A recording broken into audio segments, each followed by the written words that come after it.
getting hit around the head, he gets concussed easy. And, it's hard to really, you know, uh, build up anything against that. I mean, what are you supposed to do? Wear headgear? I guess the best thing is not to take the punch straight on, and moving with the punch is the best thing. Lennox, I got a question for you. You've been in this position before Yes. with Evander Holyfield. The first fight was a draw. You came back and won. Hasim Rahman got the upset, came back and won. This is a rematch as well too. How do you approach a rematch, and what did you do specifically the second time around from a training standpoint to come up on the winning side in both fights? Well, there's two answers to that, right? So the way I lost was one punch. So when you lose one punch, then you know the problem is not to get punched, not to get hit. And for me, it was just a defensive error. It's like falling off a horse. Okay, I fell off a horse. I'm not done. Let me just get on the horse and show you that I can ride the horse.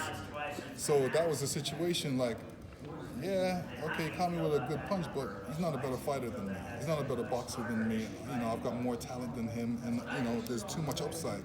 So for me to go in there, what I need to do is go in there and be my best. Don't make silly mistakes, because that's what allowed me to lose the fight. In this with Ortiz now, he understands that doing boxing, he was boxing good. He caught him, but he wasn't able to take him out. Why is that? He says, okay, it's because I wasn't in good shape. Now, if he was in good shape, maybe he could have taken him out. Maybe we would be talking about something different right now. But the fact remained is that, okay, Deontay was able to weather the storm and come back strong with his strong punches. Ortiz wasn't able to weather the storm. He got knocked down twice. When he got concussed, he was still concussed when the referee was warning. Ortiz didn't want to box again. He wanted more of a rest. But he said to the referee he was okay. He didn't put up his hands and say, no, I'm ready. His hands were still down. I don't know if it was a language barrier and whatever, but he didn't seem like he was ready for that second knockdown which he went through, and that's what Deontay was able to do. He's got that uncanny being able, the killer instinct. That's the killer instinct.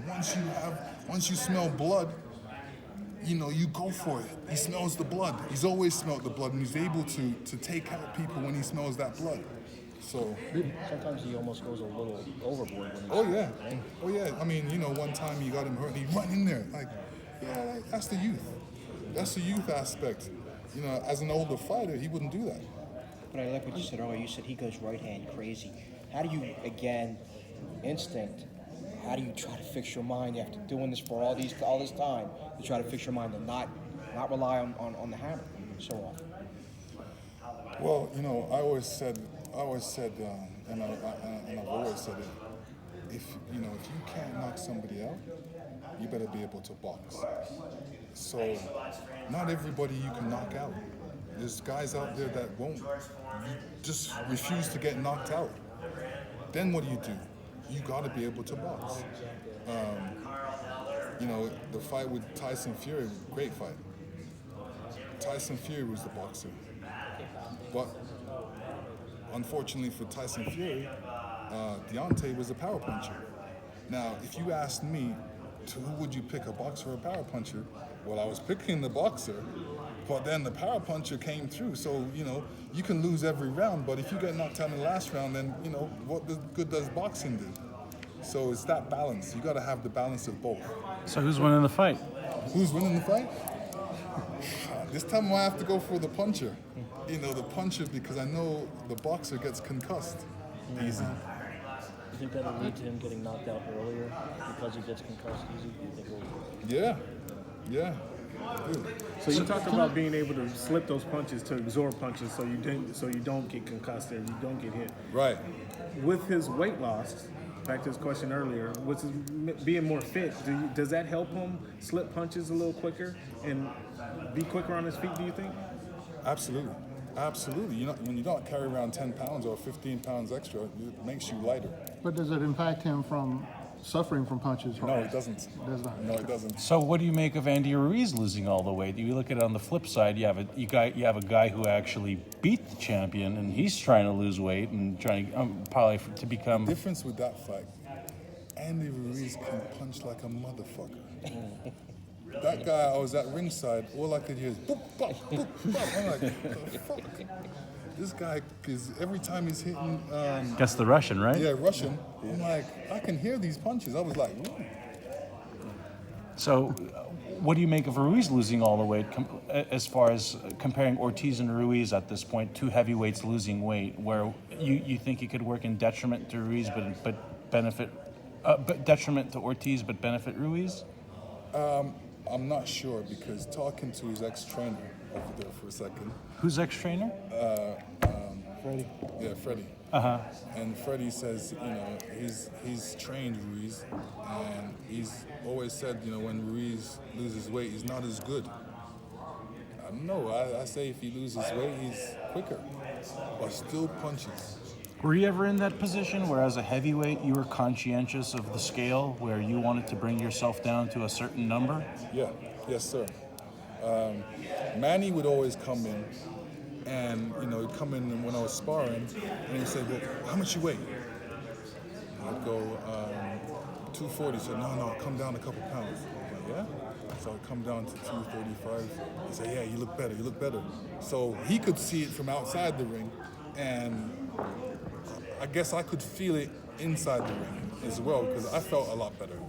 Not carrying the extra weight, not coming in at 240. I can come in at 235, 237.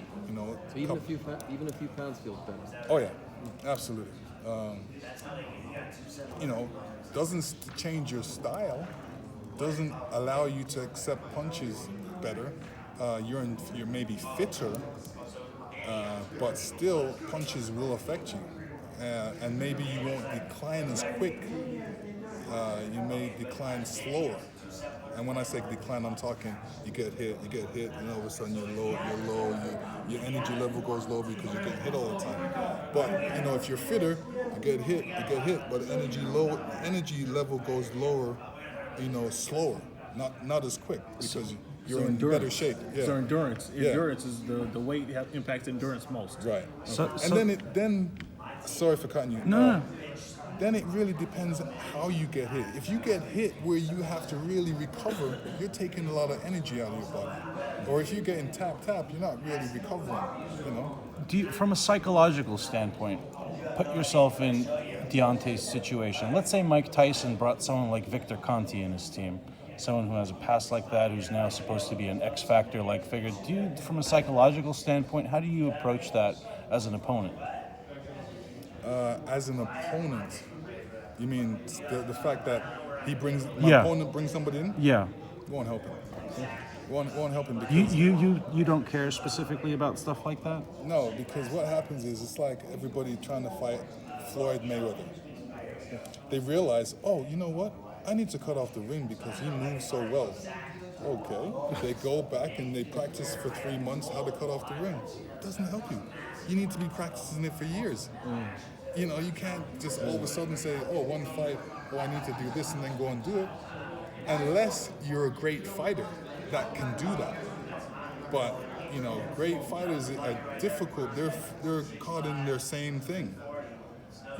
Once you get hit, it's like you resort to what you know. Like that thing, old dog, new tricks. So back to the Ruiz-Joshua fight, is there something Ruiz can do differently to come in there and win this fight, outduel Ruiz in this one? Oh, you mean Joshua? Joshua, yes. Is there something he can do? Yeah, he can get better at his craft. He can look at the tape and say, well, when I get hurt, I need to hold him properly, not hold him like this. That's one thing I definitely noticed. Second thing, he didn't know. He came back to the corner and he said, boy, I don't know what's happening. I don't know what is he doing. He didn't know what was happening. So obviously he's gone back to the drawing board and he's looked at what he needs to do. And let's hope he can correct these things before he gets in this fight. You think he's that good of a fighter though that he can make those changes?